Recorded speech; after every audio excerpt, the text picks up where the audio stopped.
राजधानी लखनऊ में उत्तर प्रदेश पशु चिकित्सा संघ के अध्यक्ष डॉक्टर मनोज कुमार ने पशुपालन विभाग पर बड़ा हमला बोला है। प्रेस वार्ता के जरिए उन्होंने आरोप है कि गोवंश बढ़ाने के लिए दिए गए बजट में निदेशक डॉक्टर राजेंद्र प्रसाद ने अनियमितता की है। दवा खरीद से लेकर स्लॉटर हाउस लेवी, अवैध नियुक्ति और सेक्स सॉर्टेड सीमेन तक में घोटाले का आरोप लगाया गया है। डॉक्टर मनोज कुमार का दावा है कि इससे प्रदेश में गोवंश की संख्या 37.18% घट गई है। उन्होंने मामले की मुख्यमंत्री से जांच कराने की मांग की है। किस तरीके से ये घोटाला हुआ है, इसको क्या बताइए। मैं पहले अपना परिचय दे दूं कि मैं डॉक्टर मनोज कुमार, अध्यक्ष उत्तर प्रदेश पशु चिकित्सा संघ। ये इतना बड़ा घोटाला है कि प्रदेश नहीं पूरे भारत में इतना बड़ा घोटाला वो भी खुलेआम किया गया है। वो डॉक्टर राजेंद्र प्रसाद, निदेशक पशुपालन विभाग द्वारा किया गया है घोटाला। और इन घोटालों की वजह से प्रदेश में 37% गौ माताओं की संख्या घट गई है। पूरे भारत में हर प्रदेश में गौ माताओं की संख्या बढ़ रही है, इवन बंगाल तक में भी बढ़ रही है और हरियाणा तो बहुत आगे जा रहा है। लेकिन सबसे ज्यादा बजट माननीय योगी जी मुख्यमंत्री महोदय पशुपालन विभाग को दे रहे हैं, लेकिन पूरा बजट का घोटाले के रूप में डॉक्टर राजेंद्र प्रसाद अपनी जेब में डालते जा रहे हैं। अब घोटाले कौन कौन से हुए हैं? पहला घोटाला ये कि इन्होंने गौशाला के नाम पर जो अरबों रुपयों का बजट आता है उसमें 1 रुपए की भी दवाई गौशाला के नाम पर नहीं खरीदी गई है, सब जेब में चला गया है।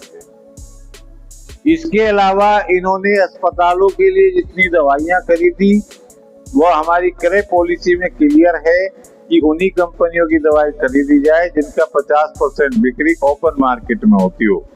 लेकिन जिनकी 1 रुपए की भी दवाई कोई मेडिकल स्टोर वाला खरीदने को तैयार नहीं है, राजेंद्र प्रसाद ने अरबों करोड़ों रुपयों की दवाई उन कंपनियों को खरीद दी।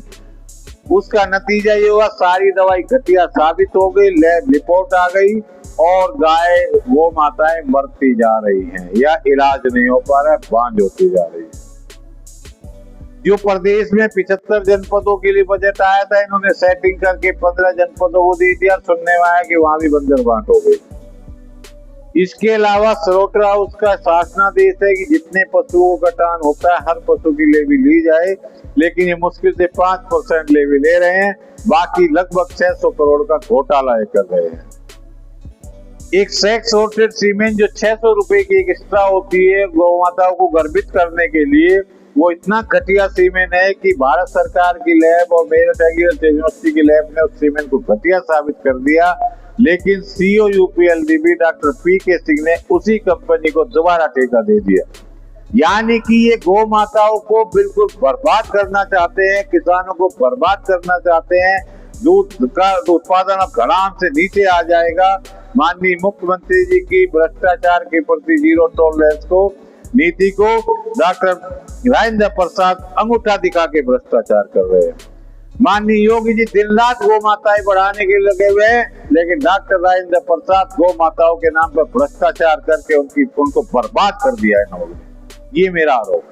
पूरे घोटाले को लेकर क्या आपने संबंधित अधिकारी या मैंने इस संबंध में 10-15 लेटर माननीय योगी जी मुख्यमंत्री जी को, माननीय महामहिम राज्यपाल महोदया को, माननीय प्रधानमंत्री जी को भेजे हैं, लेकिन और एसीएस महोदय को भेजे हैं, श्री मुकेश मेश्राम जी को।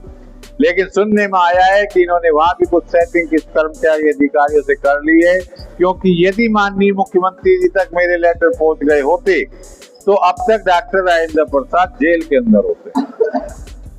इससे पहले भी आपने कई घोटालों की बात सामने, पहले भी मैंने डॉक्टर नीरज गुप्ता सीईओ यूपीएलडीबी के भ्रष्टाचार की आवाज उठाई थी और उसकी वजह से डॉक्टर नीरज गुप्ता को सीईओ यूपीएलडीबी के पद से शासन को हटाना पड़ गया था।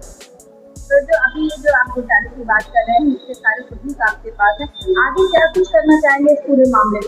इससे ज्यादा मैं कुछ कर नहीं सकता, मेरे लेटर दबाए जा रहे हैं। मैं अब चाह रहा हूं कि आपके प्रेस के लोगों की वजह से किसी तरह से माननीय योगी जी तक मेरी आवाज पहुंच जाए, ताकि इस भ्रष्टाचार पर लगाम लगाई जा सके। चैनल देश बदन न्यूज को बेल आइकन दबाकर सब्सक्राइब, लाइक और शेयर जरूर करें।